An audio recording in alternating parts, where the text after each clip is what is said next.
పంపించిన ఎందుకు పంపించిన అంటే లేదు వాళ్ళు ఉండాలి గా ఉండాలి మనకి పరిస్థితి అదే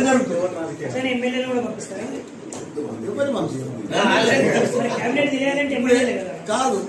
కాదు మీకు కార్పొరేటర్ కౌన్సిలర్ వాళ్ళకు కూడా తెలుసు మా దాంట్లోకి వెళ్ళి ఎవరైతే బీఆర్ఎస్లోకి వెళ్ళి పోయినో మేడ్చల్ల కానీ మా దగ్గర ఎక్కడ పోయినా కార్పొరేటర్ల కౌన్సిలర్లు వాళ్ళంతా కూడా పోయినాక ఏదో కాంగ్రెస్లో పవర్ ఉంది రూలింగ్ ఉంది అని పోయింది కానీ పోయిన వద్దుగా మొత్తం వాళ్ళకి బాధలే ఉన్నాయి ఇబ్బందులే ఉన్నాయి రోజు వాళ్ళందరూ కూడా ఫోన్ చేస్తున్నారు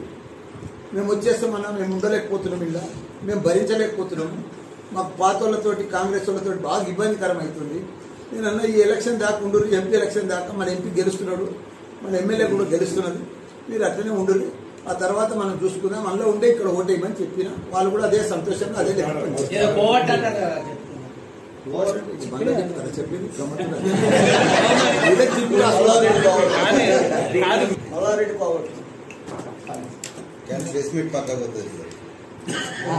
వాళ్ళు అట్లనే పట్టుకుని